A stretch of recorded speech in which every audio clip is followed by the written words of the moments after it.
ఆవిడ గతంలో వాలంటీర్గా పనిచేసింది. వాళ్ళు ఎంత బతిలాడా రిజైన్ చేయమన్నా చేయలేదు. తర్వాత ఈ ప్రభుత్వం వచ్చిన తర్వాత ఏంటమ్మా నీకు ఎలా ఉంది ఈ ప్రభుత్వం అంటే బాగుందండి అసలు. మరి నీ ఉద్యోగం పోయింది కదా, దాన్ని నా ఉద్యోగం పోయినా రాష్ట్రం అంతా చల్లగా ఉందండి, హాయిగా ఉందండి రాష్ట్రం అంతా అని చెప్తుంది.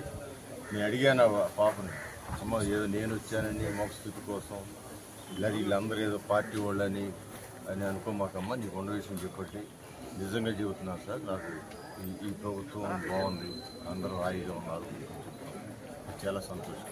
అలాగే ఆవిడ తోటికోడలు గారికి ఆవిడ పక్కనే ఉన్నారు. ఆవిడని అడిగితే నాకు 2 పిల్లలకి తల్లి వందనం పడిందండి, నేను చాలా సంతోషంగా.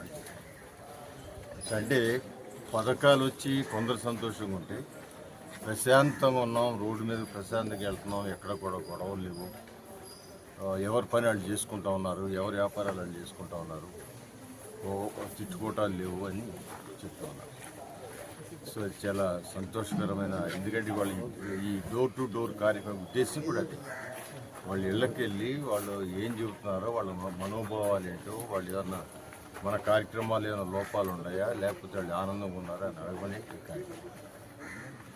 చూస్తే గత 5 సంవత్సరాల్లో వాళ్ళు మాట్లాడిన బూతులు, లేకపోతే వాళ్ళు ఆ మహిళ గురించి కించపరిచేది మాట్లాడటం, వీటి వల్ల ప్రజలు విరక్తి చెంది మన ఓట్లు ఒక్కొక్కరికి 50,000, 60,000, 70,000, 90,000 మెజార్టీ వచ్చిందండి.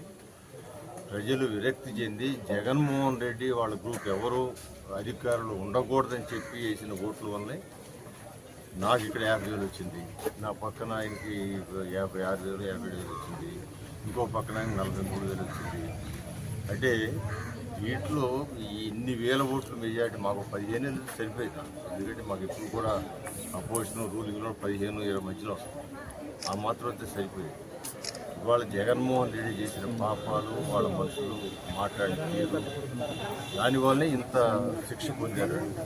మరలా ఈ రోజున కూడా ఒక మహిళని నెల్లూరులో ఆవిడ నిజంగా స్వయాన అతనికి చెల్లెలు వస్తుంది, స్వయాన బాగా దగ్గర బంధువు అయినా కూడా రాజకీయాలు కాబట్టి అనకూడని మాటలు, ఒక మహిళను అనకూడని మాటలు, ఒక పెద్దింటి మహిళను లేదా చిన్నింటి మహిళైనా అనకూడని మాటలు అంటే వాళ్ళు ఎంత ఎక్కడ చూసినా మహిళలు తీవ్రంగా స్పందిస్తారు.